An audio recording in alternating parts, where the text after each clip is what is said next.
books and general organization of the course. So if you remember, in the first lesson, I shared with you the, wait, I have to share the screen, otherwise people at home can see it. Okay. In the first lesson, I shared with you a Google Sheets spreadsheet where you could select the macro area that you would like to deepen in the final project. I've seen that not all of you have selected one, so don't forget to do it, because we will see it, if I'm not wrong, next week. If you have any questions about it, feel free to ask. About the books, something happened. Meanwhile, I recommended this website, archive.org, Internet Archive, that exactly, I think, one day after I recommended it, got sued. Perché non funziona? Non l'ho acceso. People at home can see it, but here in class no. By the way, Internet Archive, archive.org, got sued by major music labels, so it's now down and is not accessible anymore. I hope it will be online again in the near future. But apart from that, there are 2 mandatory books in this course. One of them is Thinking with Type by Alan Lupton. I don't know if you retrieved it yet. I think it's possible to find it online. It's not so hard. It was on Internet Archive, but now it's down, so you can find other ways. This is the Italian edition that I will leave it here. And obviously, if you know Italian, probably is the best one you can buy. Otherwise, I suggest you to buy the latest, edition, because it's updated and it's great. In this book, you will find a lot of great info about, obviously, type design, but most of all about how layout work and how type and layout work together. It is not a long book, actually. It's not a lot of text, so it's really easy to read, a lot of images, a lot of concrete examples.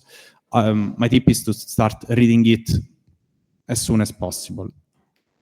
The second book that is mandatory in this course, is probably the one that I start from, is the Vignelli Canon. This is, again, is the Italian edition, Il Canone Vignelli, from designer Massimo Vignelli. I shared with you a PDF link, so you can just download it and read it from here. I think it's like a 1 hour and a half read, 2 hour read if you're really slow. So it's totally doable in an afternoon. And inside this book, there is the thought of a designer, Massimo Vignelli, that is pretty radical, is really tidy in his working methods, and you can share his values or not, but it's really interesting to see how Vignelli ranged from different kinds of design, saying in the end that design is one. But I will leave it here also if you want to browse it physically and get an idea of it before starting reading it. So now you can see.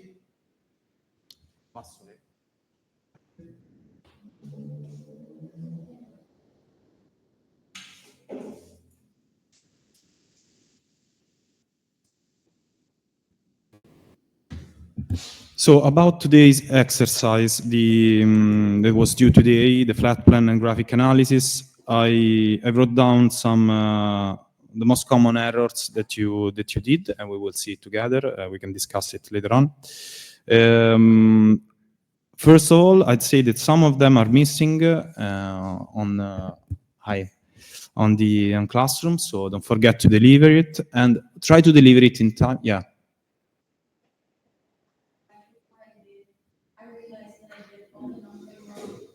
Okay.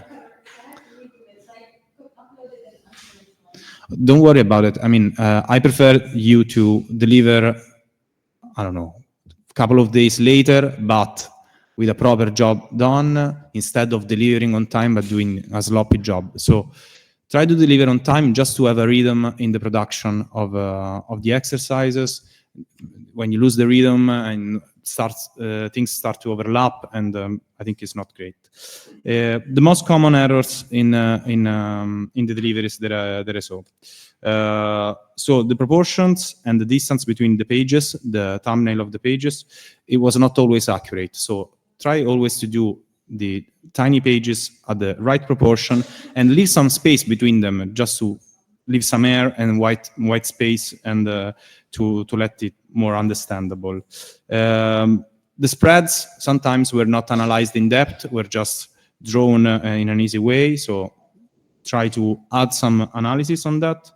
The drawings, but I think it's something understandable, at the beginning are not really precise. You must train your hand, and we will do it. So not something to worry about. Something that I specified this year, because last year someone didn't understood it, was to draw 2 spreads. That means 4 pages. And again, this year, someone drew just 2 interesting pages and not 4 interesting pages, so 2 spreads. So check on the delivery. Overall layout sometimes was poor in some of the deliveries. Really important, something not acceptable, poor photos in the delivery. So if you're taking photos of your notebook, try to do good photos, otherwise it's not understandable. Some of you did some text instead of the requested drawings. There were some requests in this exercise that I find useful for you to learn some concepts. So try to follow the requests. Then if you want to add something more, totally welcome. But especially in when you're working as a professional, if they request you 3 things and you deliver just 2 with in another way, is not great. So try to follow the request. Be careful in delivering to heavy PDFs. And also, some of you delivered JPEGs instead of a PDF with the correct naming. Since I download all the deliveries and I see it on my computer, please try to name all the deliveries with the right naming. Otherwise, I'm not able to find it and I'm not able to evaluate. Also consider the space in the page. In the moment you draw, always consider what are the elements that you're putting inside the page before putting the lines on the page. Someone delivered the weekend exercise instead of the flat plan. The weekend exercise is something that I add in some of the presentation. It is something that you can do by yourself, but you don't need to deliver it or put it inside the notebook. I mean, if you want to do it, you're welcome, but it's something to add another exercise. So please deliver the actual exercise. Someone did a spread analysis on the double page, so a full double page with the spread analysis, and was interesting, but the proportions of the page were not the right one. So try to understand what is the best way to do it if you want to do it that way. Some spreads were separated in an occasion, so the spread is working as a single object. If you separate the pages, something doesn't add up in the end. So try to work in combination. I'd love to have some care in the drawings. Some of them were rushed or imprecise, so take more time if you need it. Some of you delivered a blank document, so check if that's you. Some of you did a presentation to present the exercise, and that's not required. Just do good photos. I prefer that you spend time in doing a proper exercise instead of doing a presentation to present it. Some exercises were really good, but the photos were really poor. So try to match the level.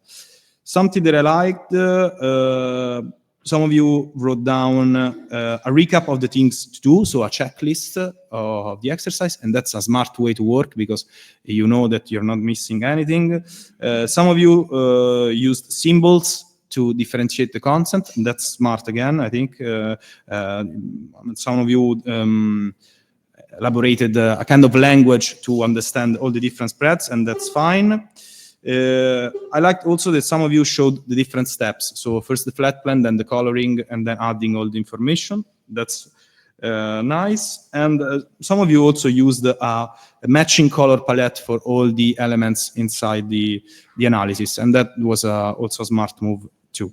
So we can see it together later on, but if you find that some of these problems were in your delivery, maybe try to check and do it again. So after saying that, I'd say we can start with today's presentation that is about a theme that I really care about and that is directly connected with the second booklet and the second deliverable inside this course. So it's the second booklet, Something Curious Happening in Rome. Can you all hear and see at home?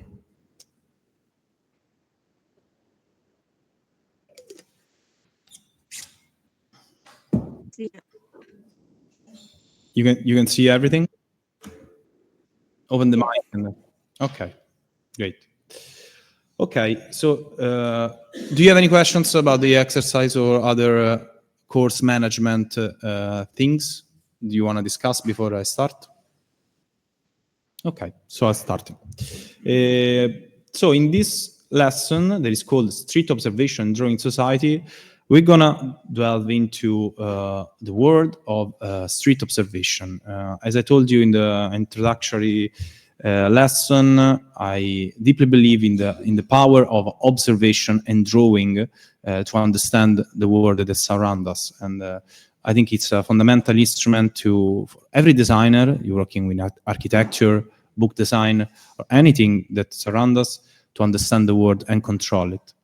And within this lesson, we will see a theoretical framework from which I started to develop a research that I'm conducting on my own inside my department. And I want to share with you because I think that working with students and having prompts also from the students, it's fundamental in developing a research that is really valuable. So it's a team that I really care about, and I hope you could enjoy it. So everything started about this team, really short background from my PhD thesis. I worked on architectural drawing in Japan. The thesis in 2 lines is an overview of Japanese architectural drawing from 1970 to 1990. So I studied what happened from Osaka Expo. There was a great moment for Japanese architecture to the burst of the economic bubble in 1991. And this is a genealogy of all the architects working in that period with the time span. These are some of the drawings that I studied from different authors that I really enjoyed, and each one of them, worked with drawing and images in different ways, following in different paths. All these paths were collected inside a map that I tried to develop at the end of the thesis to have an overlook of what happened in those 20 years, to try to understand which were the connections, which were the trends, and what happened in 20 years. Inside this map, that is kind of messy if you look at it in this way, but if you follow all the different steps, it's understandable, I can assure it. I found out, and it's common knowledge, also there are different researchers working on that there is a bloodline of architects and artists and designers, Japanese architects, artists and designers, working on observing the city and analyzing it in a peculiar way. It's kind of a genealogy that starts from Wajiro Kon, that you can see here, to Uzo Nishiyama, to the Street Observation Society, to Atelier Bawao. That is one of the greatest Japanese architectural studio today. So I discovered this line of research that I found it really interesting, because really gets you to know the city and represent it in a different way, something that in Western countries is kind of new. And so I present you the basic framework, theoretical framework of this research. So the first part of this theory is it's called From Modernology to Architectural Ethnography, Observation of the City in Japan. And these two guys are Wajiro Kon and Kenkichi Yoshida. They were two architects from Waseda University in Tokyo. It's the second most important architecture university in Tokyo, and they developed a branch of research called modernology, kogenkaku in Japanese. Basically, what happened is that after the great Kanto earthquake in 1923, they started to draw what was happening in the people rebuilding the city in rural Japan. They moved through the ruins of this great earthquake, finding out that people was using wood scraps and rubbles and something retrieved from the destroyed city to build benches or houses. Let's get someone in. What they were doing was an archaeology, because they were moving in rubbles of the modern. That's why they called it modernology.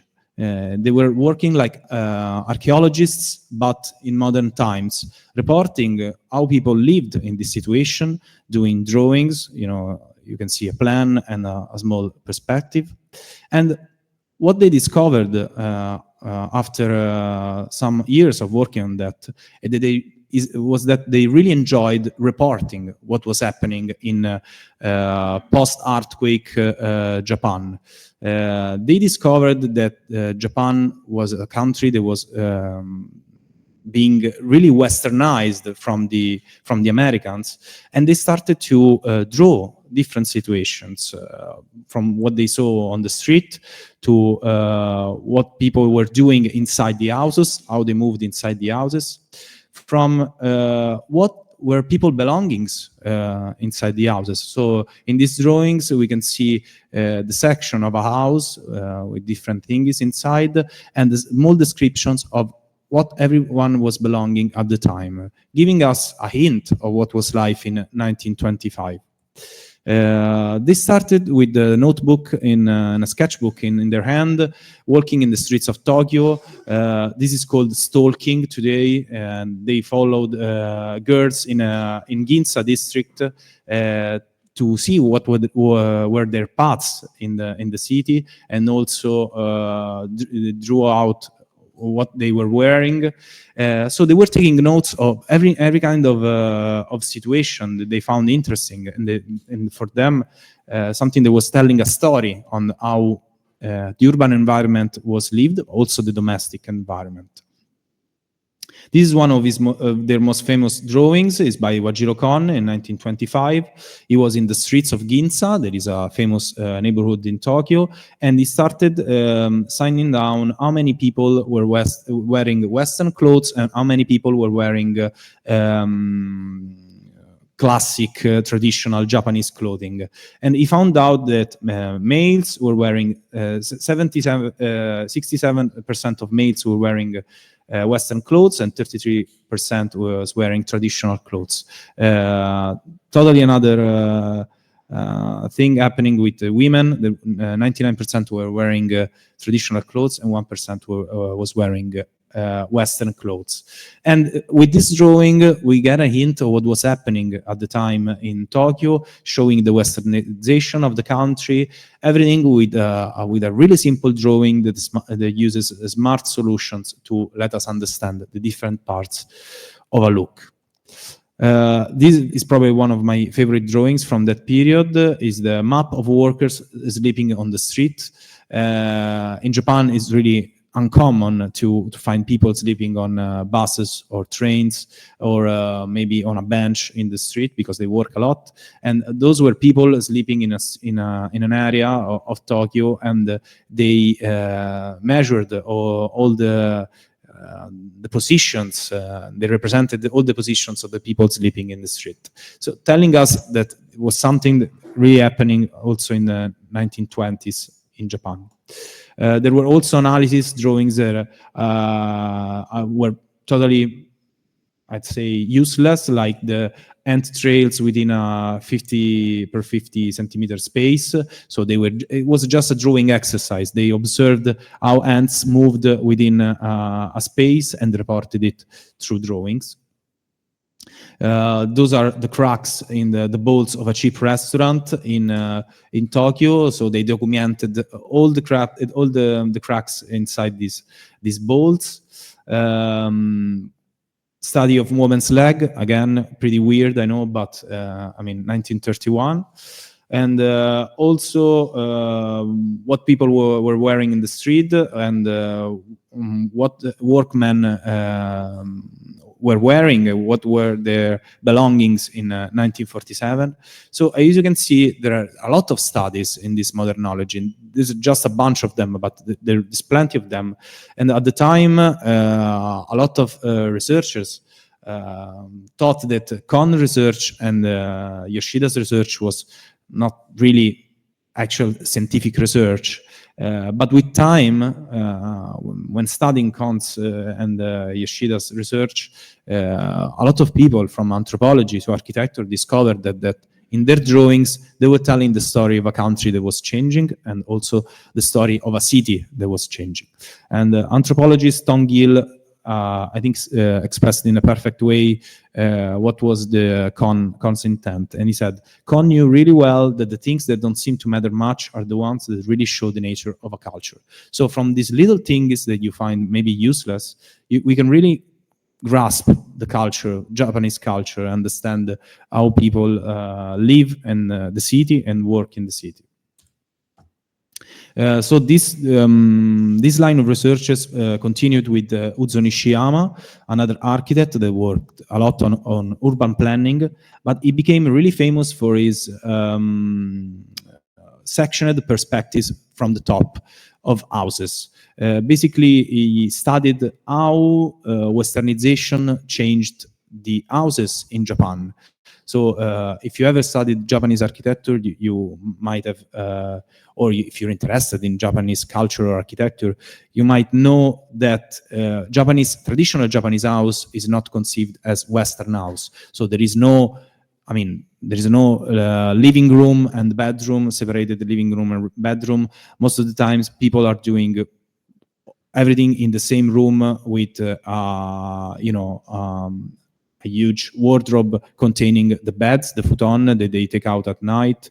And so it's a minimal way of living, and also the house in Japan is developed in a different way by the addition of areas and, these tiny wooden walls.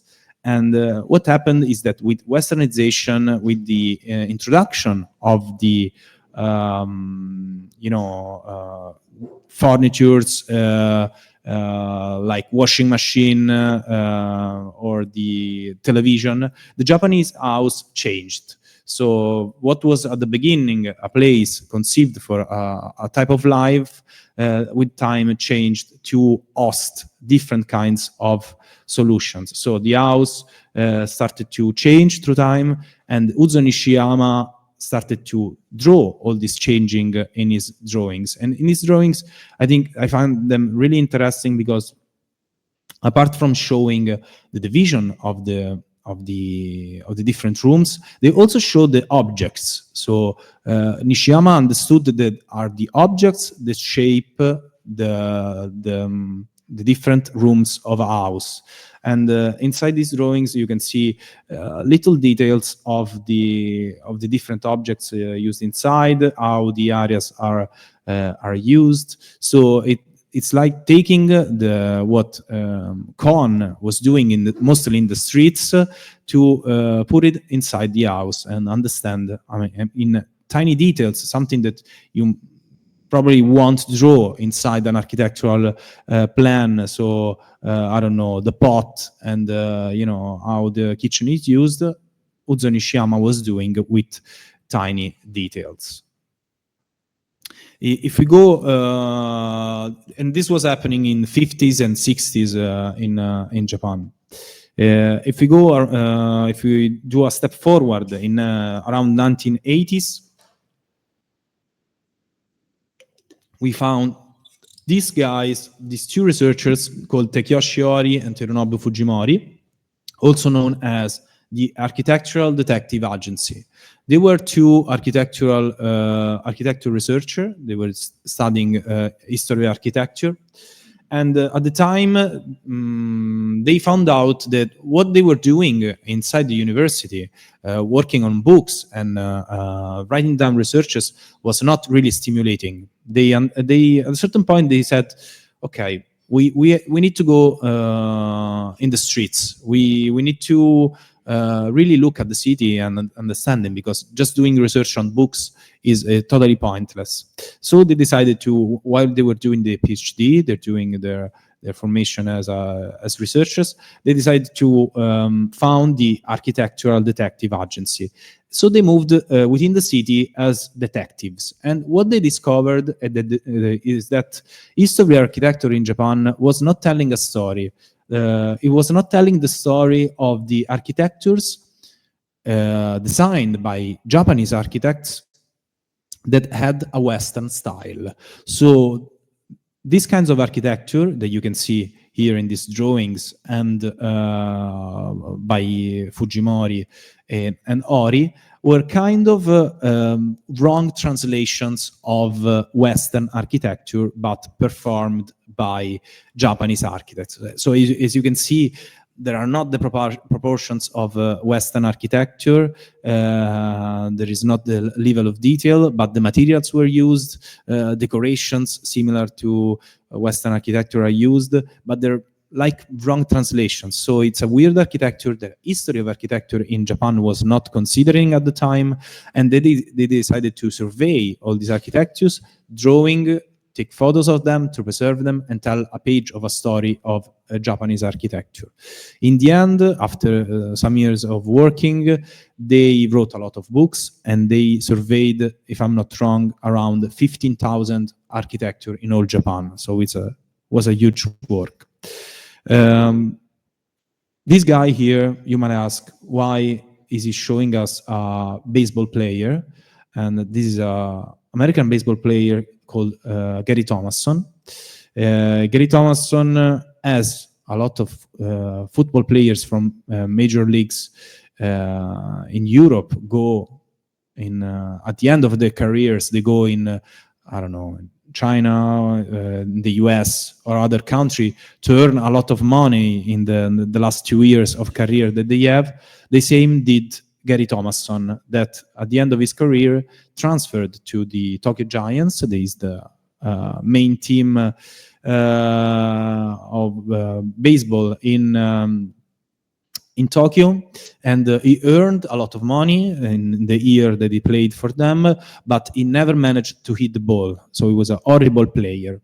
And from this concept of a really expensive thing that is totally useless, artist Genpei Akasegawa coined the name Thomasson. These are Thomasson. Found art in the city, pointless art, fruit of the hyperurbanization of the Tokyo of the 80s. Genpei Akasegawa started to see these situations as like found objects, ready-made art in the street. It was really near to the Dada movement and the ideas of Marcel Duchamp. So he said, this is art that belongs to the city, that is produced by the city, so it's totally ready-made. The only thing that we need to do is report it. So he first called it hyper art, and then, inspired by Gary Thomasson, called all this situation Thomasson. And this is Genpei Akasegawa taking a photo of a manhole and of a tiny garden that was growing up inside this manhole. And he's a great artist that I really recommend you to discover, because was one of the leading avant-garde artists in Japan. From the encounter between Terunobu Fujimori of the architectural detective agency, Genpei Kasegawa, the artist that we just saw, Tetsuo Masuda, that was an editor, and Shimbo Minami, illustrator and student of Genpei Kasegawa, in 1986, it was founded the Street Observation Society. In Japanese, it's called Rojo Kansatsu Gakkai. They called themselves also Rojo. And they worked in the streets. They started to explore the city with fresh eyes, developing a street sensitivity, and they produced a lot of books. Basically, what they were doing was to, sleep in a area of Tokyo or different cities for a week, and each one of them went in the streets, taking photos, taking notes, doing drawings, and then reported it to his colleagues at the end of the day in the hotel. And they decided to give names to all their discoveries, the Thomassons, and the situations that they found. These, for examples, are the Sada-Abe Thomasson, a typology of Thomasson that they found in the street. So they are chunks of, let's say, trees or poles, something like that. If you know the story of Sada-Abe, you might understand why they're called in this way.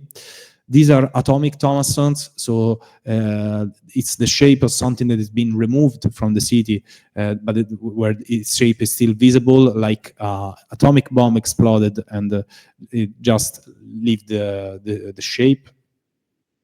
But they also found a lot of interesting stuff that they had fun naming with different names. So these tiles painted with plain colors became a Mark Rothko, or for example, this vine on a wall became a barking wine. This kind of object found in the street became a Joseph Beuys, like the artist. This painted rock became a Vatican Swiss Guard, an emerging stair from the asphalt. This was Le Corbusier or Champ Chapel. So they really had fun discovering the city, reporting it, and giving names to their different discoveries.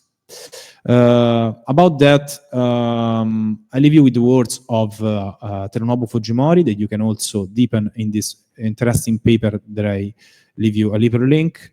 And he says, consumerism is bad, observation is good, in a store is bad, on the street is super good, on the street, for the street. Sorry, this is wrong. So the natural enemy of Rojo is the empire of consumerism, which invades the street, permeating every available corner of the city with consumerist voluntariness. Only by developing a street sensitivity is possible to observe the involuntary and spontaneous elements of the city. So basically what they did was to walk the cities with fresh eyes, developing street sensitivities and discovering things that at the first time they didn't see. If we arrive to modern times, 1991, Atelier Bauau Architecture Studio was founded by Momoyo Kaijima and Yoshiharu Tsukamoto, and they, after some years, they developed the Pet Architecture Guidebook. Basically, they discovered that in Japanese cities there are tiny bits of city, really tiny, small bits of cities that are results of axis in the developing of the city, where tiny buildings raise, and these buildings, they call them pet architecture, like tiny pets of architecture, and they decided to survey them all and understand this typology, reporting it through drawings. So they developed a way of drawing it, really Illustrator, vectoral, plain way of doing it, always adding a tiny reference to understand how big they were.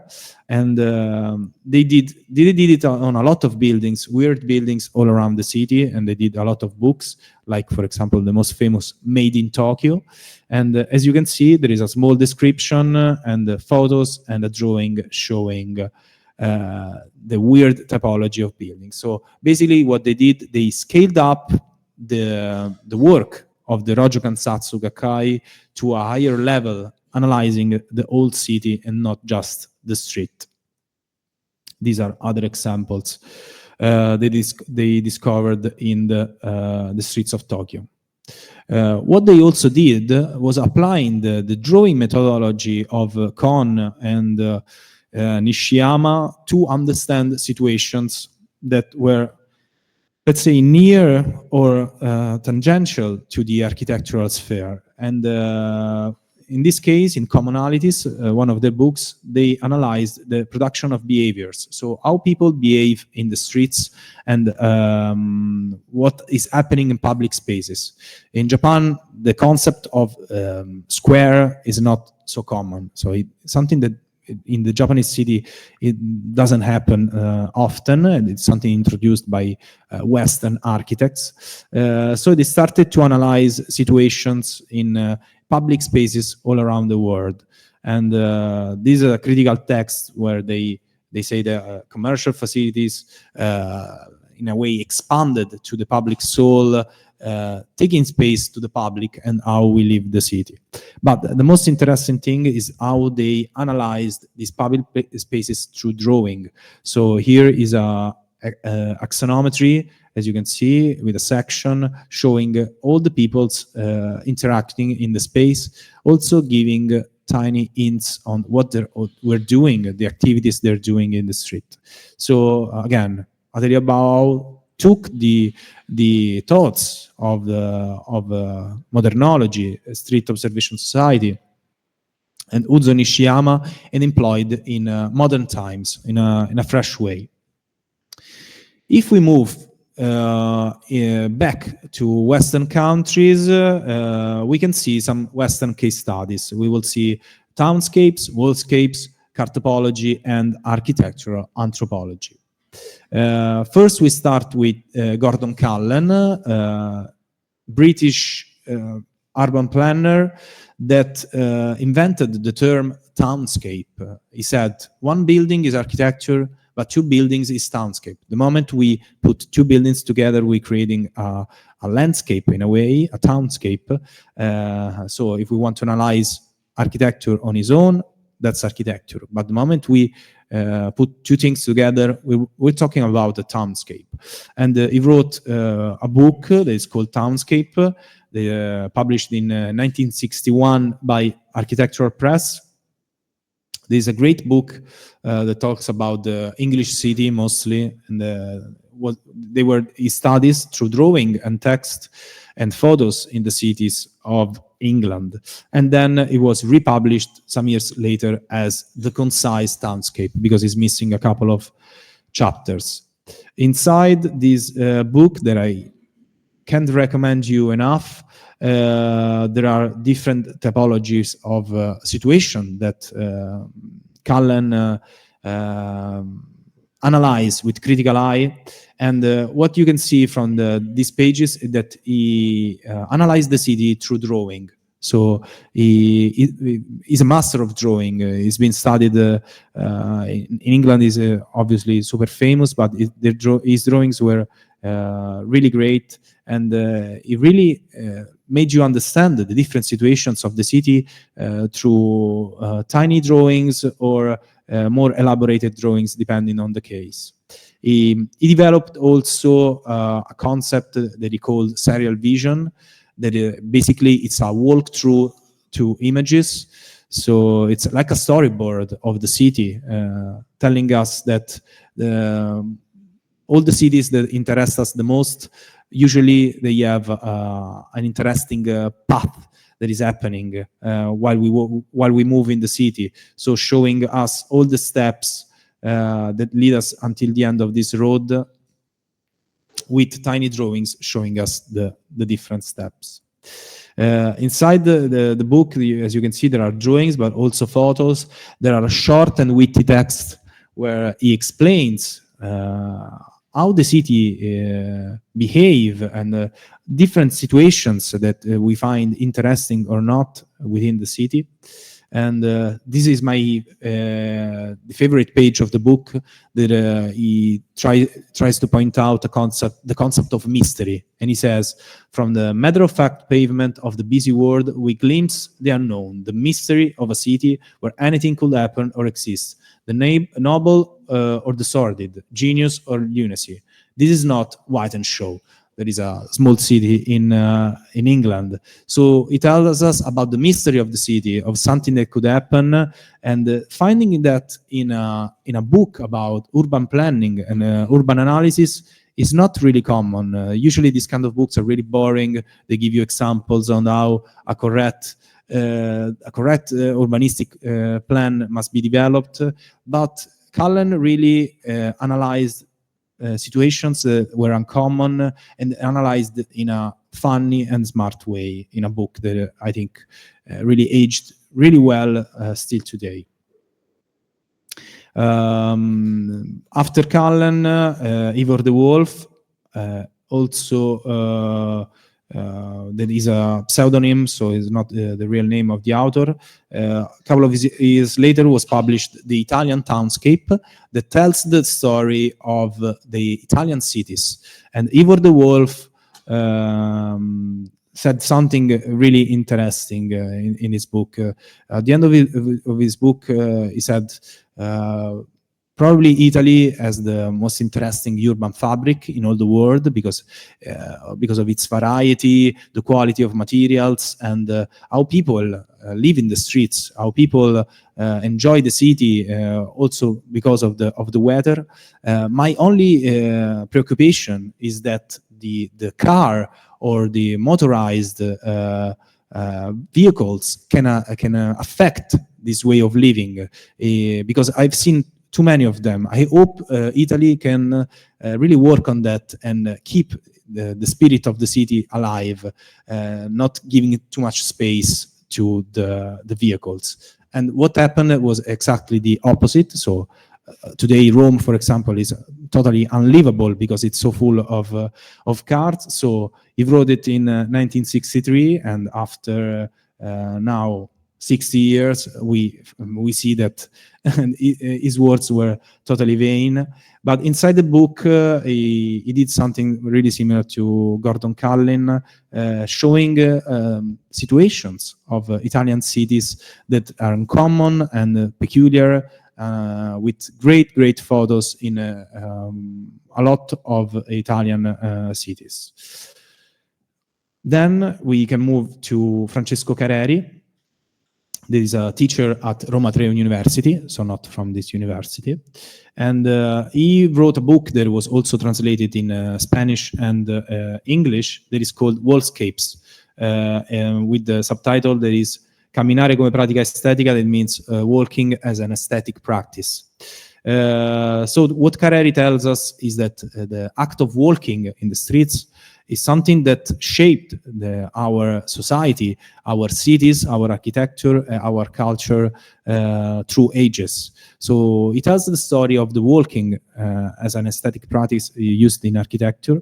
But the two concepts, one from the International Situationist and the one from him, I found them really interesting and directly reconnect to modernology. He says that the city is a game to be used at one's own pleasure, a space to be lived collectively and where alternative behaviors can be experimented, where useful time can be wasted to be transformed into playful, constructive time. And this directly links to the International Situationist that says the new powers tend to a complex of human activities that are beyond utility, available time, superior games. Contrary to what functionalists think, culture is found where utility ends. So they tell us that where utility ends, where something that we find really not useful is happening, probably that's where the culture is happening. And Wajiro Kon demonstrated this in his drawings, showing aspects of the city that are uncommon or unnoticed. But that's where culture really is showing old people's at the bar sipping coffee, or rubbles in the streets, or trash in the street. Something similar are doing also Deer Hunter and the Institute of Cartopology, a couple of researchers from Holland, if I'm not wrong, where they develop, they call themselves cartopologists because they move their theory starting from the Alexander von Humboldt cartopology. So they were, let's say, maps together with scientific research. So he was joining the drawing together with scientific researchers. And what Deer Hunter is doing is creating maps of cities, especially in North Europe, where they tell the everyday of the city. They tell how a roundabout is being used, how tower is working in a specific city, how a square has been used. They do something really similar to the Rajogansatsu Gakkai. So they set themselves in a square with a container. They live there for 2 months and they report what is happening, to give it to the municipality, to the city, to do a small operation that can enhance the livability of a place. In England, Ray Lucas developed the architectural anthropology for architects, and he hopes in a cooperation between the world of anthropology, so ethnography and all that concerns that area of study, together with architecture. He produced, oh sorry, this is flipped. He produced drawings where he tells the story of places using, again, drawing in a scientific way to report different situations and ways of living in a thoroughly way, like an anthropologist could do. This is another book that was first published in Germany by Vittorio Magnago Lampugnani. This is called Frammenti Urbani, so urban fragments, the small objects that tell the story of a city. And basically what Lampugnani does is telling the story of all the elements that shape our city. So the story of how civic numbers were invented and how they're used, what was the first city using it, and what are the typologies and how they're set up in the city, how the fountains are used in different countries. For example, if you're not Italian, you might have noticed that Rome, specifically, has a lot of fountains in the street. So there is free water everywhere. There are tiny fountains called nasoni that has the nose-shaped tube to give you water. And all of these situations tell us the story of a city. Also, different cabinets within the city. And it's a nice book. If you know German or you want to learn a basic Italian, I really can recommend it enough. If we delve into something more specific, we have Alfonso Morone, that is from Naples, that did a magnificent book on the manuals of the city. And so in Italian are called tombini or chiusini, and he tells the story of the manual in Western countries, and specifically in Italy, and how they're used, how they're drawn, how they're produced, really focusing on an urban element that most of people just step on it and don't care about it. The same is doing Studio03 in Venice. There is a small design studio producing books and prints, and they focus on specific elements of the city of Venice. In this case, these books that are called Catalogo Veneziano, they're really inspired from the architects of Atelier Bauhaus that we saw before, and they did books on all the churches in Venice, all the bridges in Venice, and all different situations in Venice. Also the type design of the hand-drawn signs on the top of the shops. So they're doing a research on design and illustration that is really looking at the city in depth. The last Western examples that I show you is Jason Pollan, now unfortunately deceased, a really young illustrator from the US that some years ago decided to start a project that was impossible. And the project was to draw every person in New York. So he started this blog in 2010, if I'm not wrong, and he started drawing with tiny sketches all the people that he found. Who's arriving at this time? Welcome to buy. Welcome to the lesson to buy.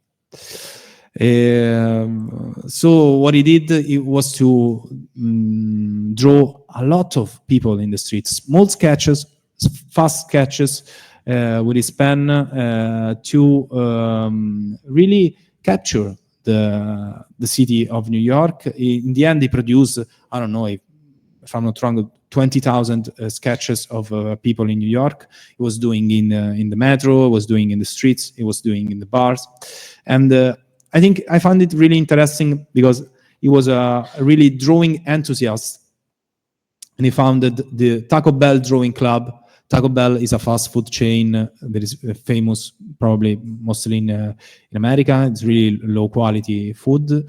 And he founded this drawing club where people could join him at the tables of Taco Bell to draw together. So, sharing the enthusiasm for drawing together with other people. And what he did, impossible to find book. It's here so that I'm searching for it, but it's impossible to find. He did a book with the MoMA Museum called "The Every Piece of Art in the Museum of Modern Art" book, where he just walked inside the museum, the MoMA Museum, and he drew any single piece of art that was exposed at the time. He also drew all the people working inside the museums. And as you can see, his drawings are really, simple, sketchy, really fast drawings, but with a common factor of quality and little notes showing which are the artworks that he drew. Another tiny book that he produced was a near complete inventory of my couch. So a booklet with inside tiny drawings of all the stuff that was sitting on his couch for a lot of months. So after some months of having stuff on his couch, he said, okay, let's do something out of it. Let's draw a book out of the things that I'm not tidying up in my house. These are the drawings from every person in New York. As you can see, some of them are more on point. Some of them are really fast because people are moving fast. So he had to grasp people with a few lines. And as you can see, this is the book, volume 1. He decided to do a lot of volumes, but unfortunately he died really young in 2019. And as you can see, tiny drawings of people. He's telling the story of New York through the people that he drew. And the drawings that I find more interesting are those where people are changing position. So he's giving like a temporal, let's say, timeline to what is happening in the scene. So people, a man on a train, and then a man stood in front of him, or people just walking in the street. So this is a drawing of a street, what was happening in the street. Tiny drawings of people with umbrellas, or a man in a Taco Bell, where he used to draw almost every day. So to finish this lesson, I want you to introduce what I'm working on. So how my research is developing, hoping to giving you some examples on how you can approach the exercise that I will explain at the end. So we were talking about observing and drawing, and with seeing practical applications to represent the city. So this is an exercise that we do with the students at the first year of architecture again here in Sapienza, and it's called Thomasson da Valle Giulia. Valle Giulia is the main building of architecture, and it's after Piazza Borghese, is not too far from here. And so the students of first year attend in Valle Giulia, and we challenge them in finding Thomassons within the building of Valle Giulia or around it. And everything starts from the forms that the Rojo Kansatsu Gakkai produced. As you can see, actually those are the forms from Rojo enthusiasts, so people that really get into that research and they did it by themselves. They produced this form on Facebook groups, forums, where they share with each other their discoveries. So it's a form with a description, a key plan of the area, and some photos of what is happening in the city. Something weird. For example, this is a tiny bathroom thingy that is completely inserted within the concrete. Again, this is a manhole that has been covered with concrete or cutted to be hosted here. Or these are the remaining glue of poster attached to a bus stand in the city. There are kind of tiny artworks that you can discover within the city.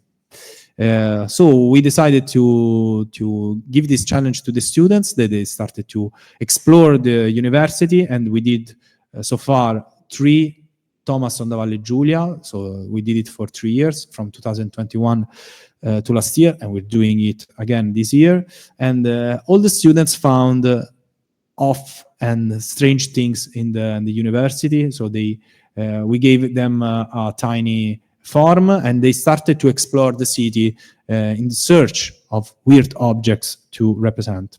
And what they found out were these tubes that in the interpretation of Benedetta Di Stefano are 2 people that are boarding on a Ryanair flight with their suitcases. This case is a terrarium, a small garden within, I don't know how it's called in English, but it's a small box where, announces are being put, but is not used in Sapienza because they treat the university in a bad way. So, vegetables started to grow inside it. Or again, these chairs that are abandoned in the areas of the university, where someone, instead of removing it, just put an attention. Let's keep attention of this chair and putting it orange thingy to say don't trip over it. So as you can see, a lot of this stuff is happening in our universities and outside, especially in the city where a lot of people are living. So these are discoveries, the fruit of people living an environment, leaving traces of how they live it. We did it also in Pigneto neighborhood. There is an area of Rome, a really funny area where I used to live. And so we explored the area with different objects like notebooks, pencils, and whatsoever. So specifically this area, there is a triangular one. And we started to see what kind of objects we could find in the streets, starting from some references. There are Joji Hayashi, that is taking notes of white lines of the station. I will not talk too much about it. Again, colored stones, so stones with makeup for the Obon Festival, something that is happening in Japan. Or the different cows that he saw on a trip on a train. And again, the patterns on Japanese manholes that are incredible. And these are the motifs in 1985 that he drew by hand, each one of them. So those were the references. Also, these are the objects on a market stall in Ginza. So Kenkichi Yoshida from Modernology started to report all the things that were on a market stall in Ginza at the time, or the hand-painted signs outside a house in Tokyo, or the types of gates of the houses in a specific neighborhood, or, for example, my favorite, several dog kennels in a neighborhood. So he started to see how which were the houses of the dogs in an area. And this one instead is from Shimboni Minami, so it's a survey of the garbage cans in a specific street in Tokyo.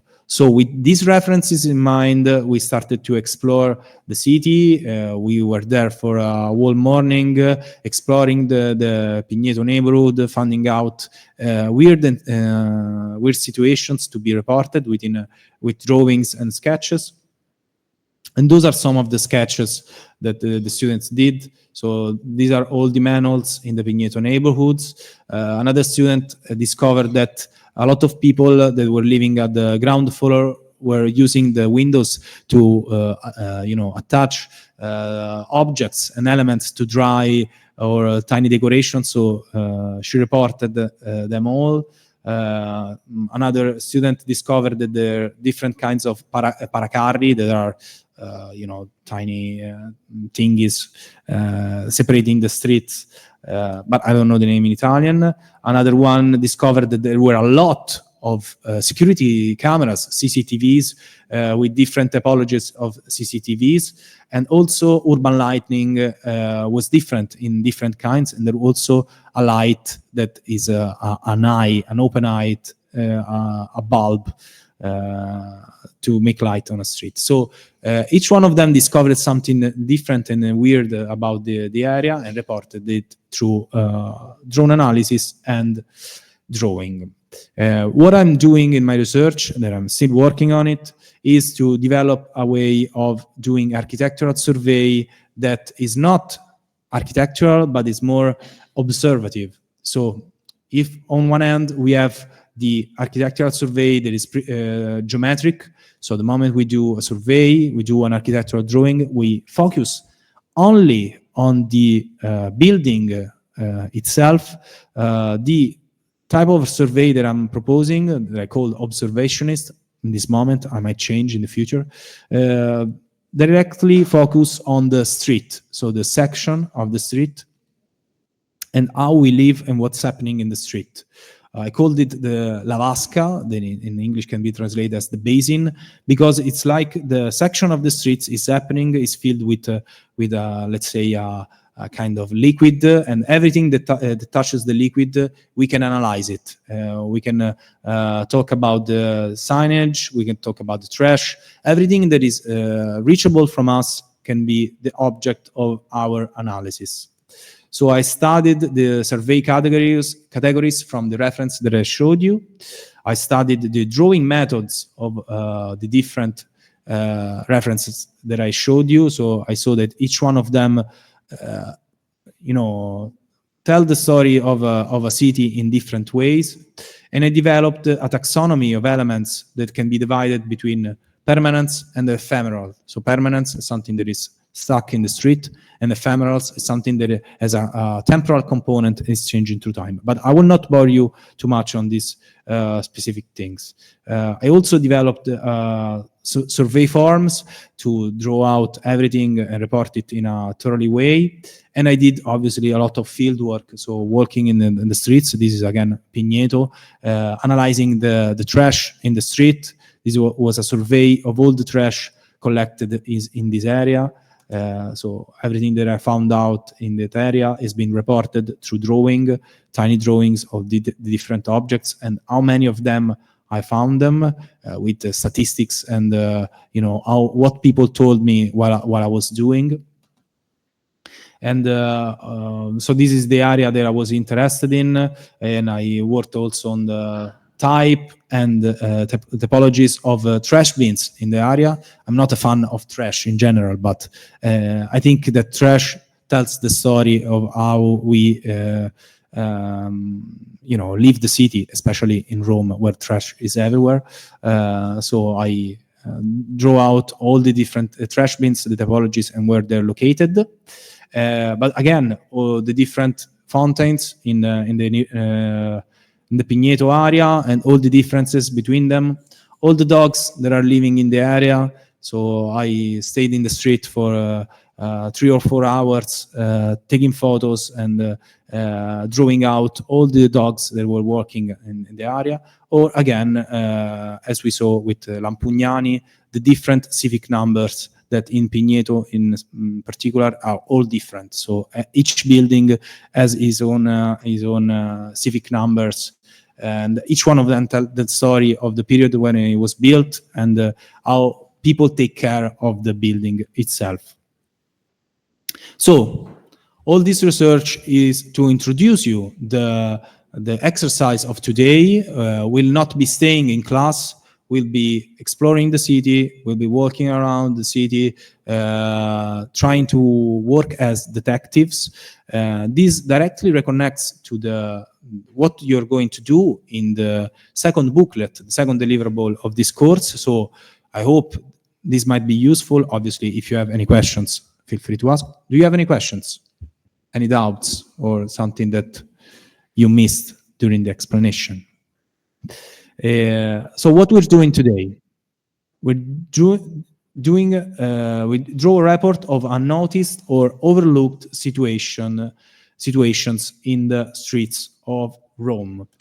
So go in the streets and spend some time looking for situations that can be labeled as overlooked or unnoticed.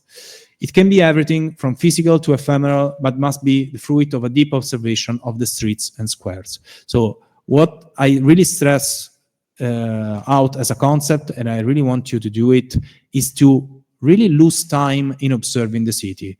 Don't be stressed in finding out immediately what you want to analyze, but take your time to walk the street, enjoy it, maybe go to a coffee, take a coffee, observe how people are living in the city, and try to understand what's happening in the city. You can find examples in this presentation, so you can find some reference and say, okay, maybe I can do something like that, from drawing to the types of reporting you want to do.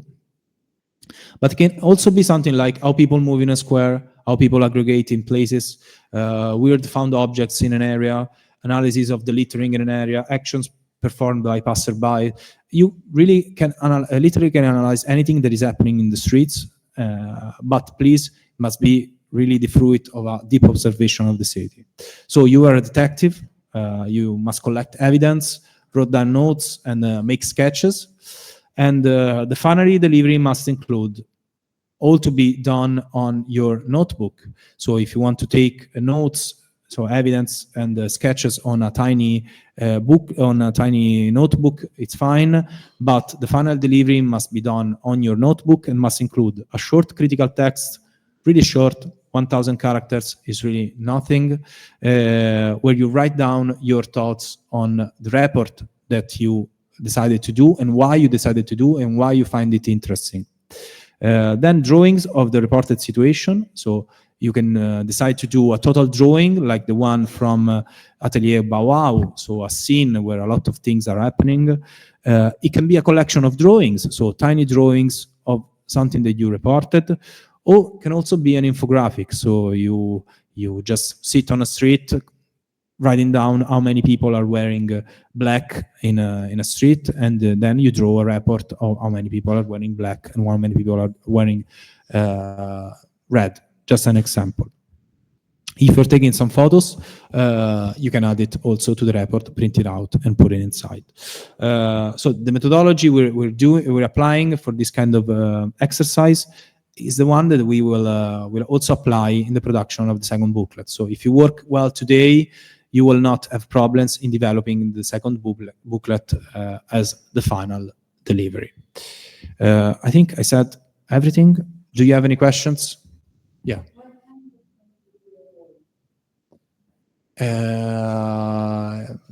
I mean, if you followed the presentation, you saw that any researcher really analyzed any kind of object. So it was from how people interact in a space to objects to litter. I'd say that it's not about avoiding something, but is about how deep you analyze that. So if you just analyze, for example, you say, okay, in the streets there are 3 street arts from and you just reported that there is street art, that's not enough because you didn't tell me which is the street artist, maybe the technique, why is important and everything. So it really depends on the level of detail you give to the research. So it's better to do probably something small that you can control, but you can deepen, instead of saying, okay, I'm doing this and this and that. Okay. Yeah.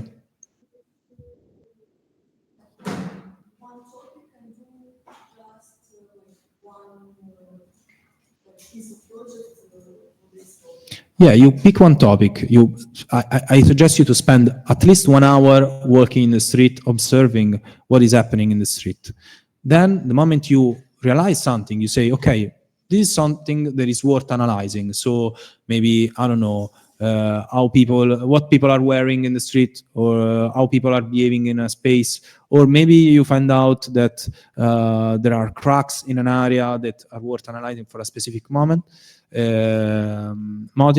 Then you start working on that, and you take notes, you take photos, you take measurements if you wish, and then you report it on your notebook. So you write down a text, and then you do drawings inspired by the one that we just saw to tell the story of this report.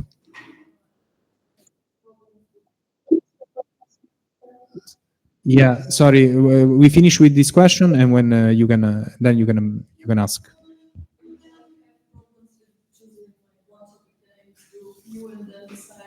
Yeah. You can definitely select 2 or 3 topics, and then come back to me and tell me which is the one which is better for me. And yeah, please.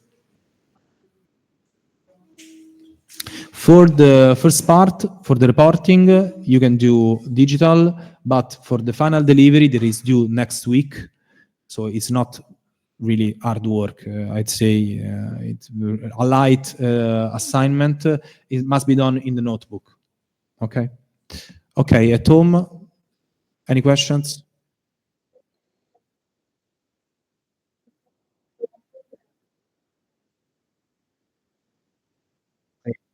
Wait a second. Wait a second. Sorry, it was really hard to hear you out because the volume was too high. Please repeat.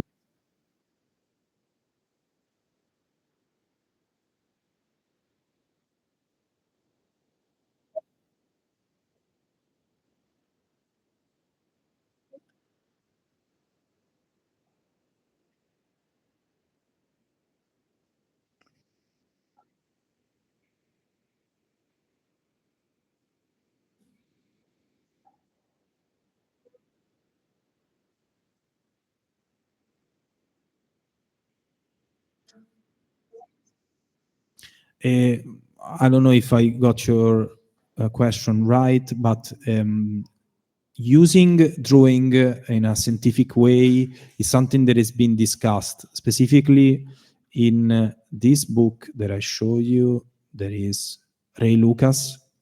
He talks about inscriptive practices. He says that for him it's important that at a certain point drawing can be regarded as scientific knowledge as much as text written by researchers. And for doing that, he tries to produce really, tidy and well-performed drawings with measurements, and details that really can tell the story of a place in a scientific way. So to answer your question, it really depends on the level of detail that you give to your drawings. If you're doing, super fast sketches like, let's say, this one, it is scientific in a partial way, in a sense that, yes, you're giving information with notes, but it's not measured, and maybe the level of detail is not too high.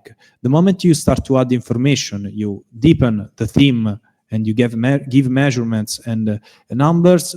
That way, the drawing can become more scientific. So it really depends on the level of detail. I suggest you to try to deepen the theme as much as possible, and to find a way to report it in the best way possible. Find the inspirations in the drawings that you see. Some of them are tidy, some of them are messy. As you can see here, they use tables to report the discoveries. Some of them are perspectives. I won't give you guidelines on that. I want you to develop your own drawing methodology and your own way of telling what you discovered. Any other questions? Any doubts? Yes, sorry. Yeah. I just want to know that we can draw things that we observe from um, our surroundings, like our room or something like this, or it should be go out. We should go outside because You, we are you should online. you should definitely go outside. Nothing Um, that you see from the window. You must walk the street and investigate like a detective in the street, not from the mhm, window. mhm, Nothing can be discovered if you stay sit at your desk. So also the students here in class are leaving in a few minutes, and okay. so yeah, that's it. Obviously you're at home, so doing you can do it in your city, and when you're coming to Rome, you will do the assignment of the second booklet, so the second deliverable in Rome. But for now, is you can do it in Okay, and it has a deadline for today. sorry. Um, I said it has a deadline for today, or No, what is happening is that I'm not taking presents, so I will not you. The people that are in the class are not signing any paper saying, "Okay, I was here today," mhm, but at the end of the class, you must deliver the progress on this exercise that you did today.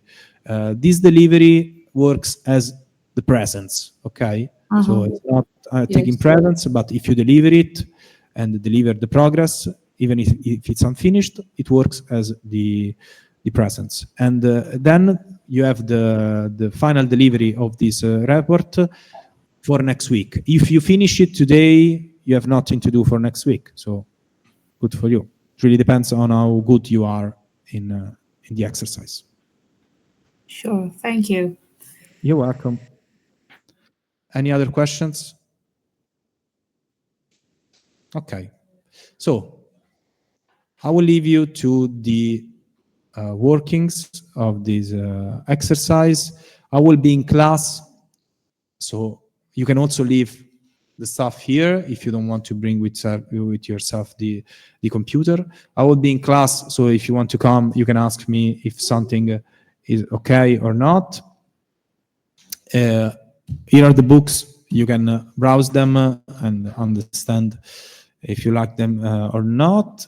And we'll see each other here in class, I'd say around 12:30 to check on all of you. And then we're doing the break from 12:45 until 2 or something like that. And from 2, we're starting again with the short presentation of last year's students' projects, and then a small exercise that, if we have time, we can see together. Okay? Okay. Enjoy the streets.